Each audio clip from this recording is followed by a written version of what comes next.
Right. So today we're gonna dive into this this book by Nina Power Okay. called "What Do Men Want?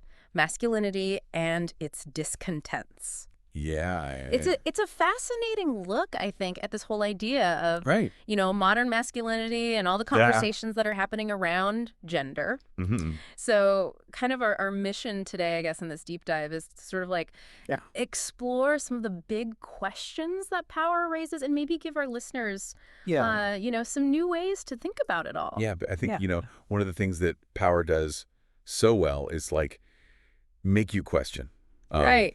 Whether, we're really looking at the whole picture when we talk about these issues. Absolutely. There might be some stuff that we're missing. Yeah, so let's just jump right in then Okay. with this whole concept of Sure. the crisis of masculinity that a lot of people talk about. Boy. Is this a new thing? Well, that's what's so interesting. Power kind of suggests that, the feeling of crisis itself might be newer, with everything going on in the culture right now. Right. But, but these anxieties about Yeah. men's roles and stuff, Right. those have probably been bubbling under the surface for a long time, just, Yeah. expressed differently. Yeah, expressed in different ways and maybe not Exactly. as openly, Right. It's not like a sudden break. It's more like Right, a shift in how we're talking about it. Right. And so much of that I think has to do with societal expectations, right? What society expects from Oh, yeah. men and boys, Huge. from a very young age, know? Absolutely. What do you think, how do you think those expectations What actually impact how guys I think those expectations are so powerful. Yeah.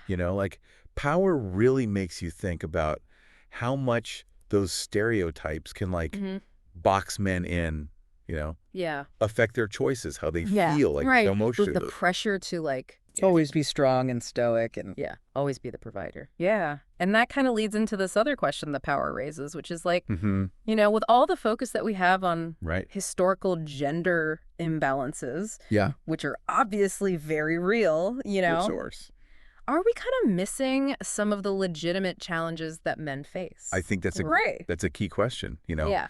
It's not about comparing struggles or saying, one group has it worse. Right. It's about whether we're able to see The whole picture. the whole picture right now, Right.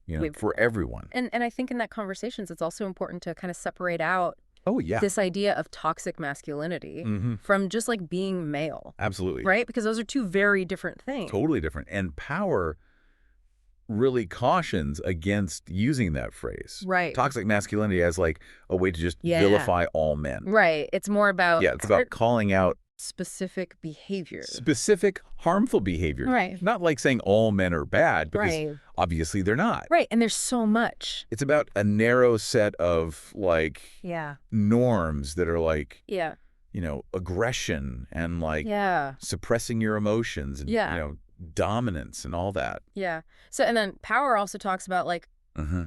men's rights movements and how they kind of fit into this whole Yeah. conversation about gender equality. Yeah. I mean, she acknowledges that they're out there Yeah. and that, regardless of what you think about their arguments, Right. their very existence Mhm. shows that some men are feeling like Yeah. their concerns aren't being heard, in Right. these mainstream discussions about gender. And then you can't really ignore the data on Right. male isolation and mental health. Huge issue. It's a huge issue. Yeah. Suicide rates and things like that. Yeah. Do you think there's a connection between that and some of these? I think it's hard to say definitively, Right. but, Power's analysis kind of implies that, Yeah. if men are feeling trapped by these expectations, Mm-hmm. unable to express themselves or seek help, Right. it could definitely contribute to those feelings of isolation and Yeah. impact their mental health. And then we have this whole other layer of Right. the digital world, In the online world. Yeah. And how that's influencing Oh, yeah. men's identities. Yeah. And Power points out that can be Yeah. a real mixed bag. Right. Yeah. On the one hand, you have these online communities that can be really supportive Right. and offer connection. Yeah. But then on the other hand, they can reinforce certain ideals, Right. or create new pressures through social comparison. Yeah. Constantly comparing yourself Exactly. to other guys online. Yeah. Well, that's a whole other layer of Yeah. complexity. I mean, you have these more traditional ideas of right. what it means to be a man. The provider and the protector. Yeah. Are those still relevant today? Well, I think Power questions that, Yeah. in today's world where things are hopefully becoming more egalitarian, Yeah. the whole sole provider model is being The, challenged. the economy has changed so much. Exactly. And women are, Yeah. entering the workforce in record numbers. Right. So those traditional roles Yeah. might need some rethinking. And so it seems like, one of the big takeaways from Power's work is that we need to have more of these open and honest Oh, yeah. conversations about what it means to be a man in the 21st century. Absolutely. Yeah. I think she's really emphasizing the value of Yeah. dialogue and understanding and trying to bridge that gap, Yeah, foster empathy Yeah. across genders. Mm-hmm. And I think at the end of the day, the fundamental question that Power asks is, Yeah. are men's desires really that different from anyone else's? Right. It's a good question. at the core of it all. Yeah. Are we really that different, or is there more common ground than we realize? Yeah.